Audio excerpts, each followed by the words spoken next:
Afternoon folks, and welcome to a sunny industrial estate in Mildenhall, Suffolk I believe.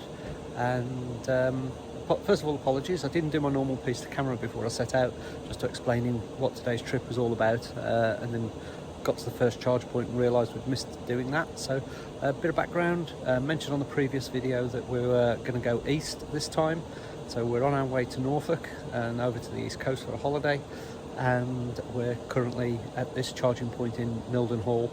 Reason I came here is I actually used to come here to do air shows many years ago. There's what used to be an American Air Force base here, and there's always a chance you might see some interesting aircraft. I've seen nothing so far, so a bit of an anticlimax. So instead we're just stuck here on an industrial estate car park charging. Bit of background on range and things. So we're 127 miles from home. Took us about 2.5 hours to get here, and we arrived with 35% charge in the car and 50 miles still there.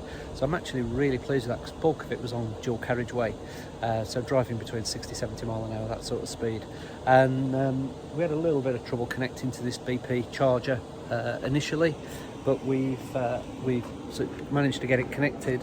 And I don't know whether you can see, but we're just coming up to 80% in 28 minutes. So been just enough time for us to have our picnic and have a bit of a stretch, because we've been stuck in the car for quite a while. But really pleased with the range of the car coming over here today. So we'll give you an update a bit later in the holiday, but for now, time to unplug. We're at more or less 80% and finish the journey.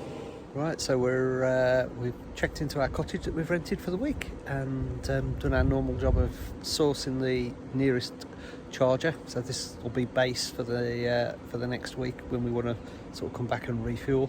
Not the most exciting of locations, yet another industrial estate. So I don't think in Norfolk that they've got round to sort of nice charging areas and services and stuff like that yet. So yeah, we're here. But the good news is it's another BP Pulse charger.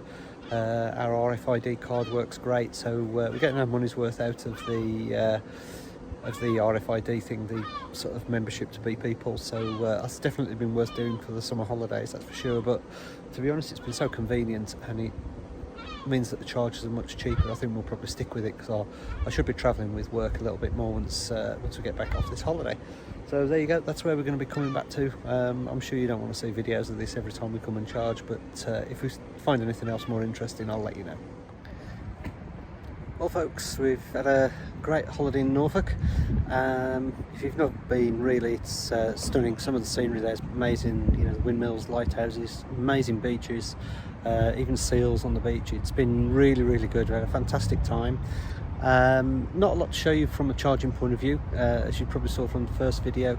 The first thing we were doing was really sort of charging on an industrial estate, and that was how it lasted really throughout the holiday. Anyway, just to let you know, we've headed back home.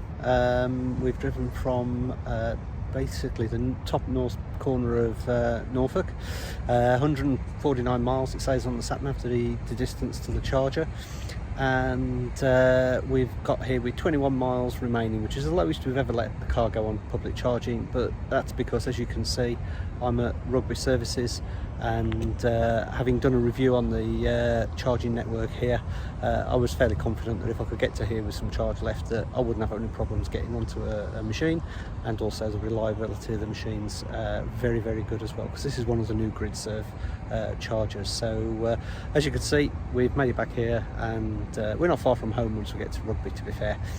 A couple of things that just really occurred to me while sort of on holiday, and that was really the charging in holiday resorts. We hadn't got a lot of choices where we were. Fortunately, we'd already researched them. Nearest charger was 7 miles away, but there were very few 50 kilowatt chargers, and that's a bit of a problem really when you're on holiday, because you do need high-speed chargers. 7 kilowatt ones are no good, because you can't really leave your car charging overnight.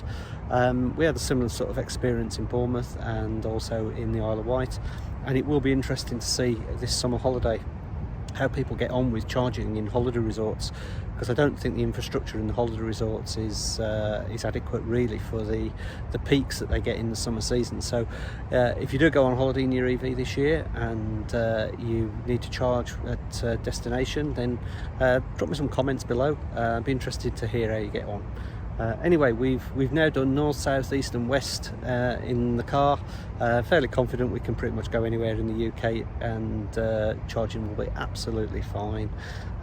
Just need to plan a little bit ahead. So last video for a little while. My next one, I'm actually going to do a video on EVs for beginners, where I'm going to summarise all the things that I found out over the past sort of 6-9 months, and basically try and break it down into simple terms for people who are not experienced. And I get so many people asking me questions. I thought it'd be an idea to just sort of wrap all that up in a video. So watch out for that one soon. But anyway, thanks again for watching. As you say, like and subscribe below if you want to see any more content. But in the meantime, I'm going to go and get a sandwich now because I'm starving.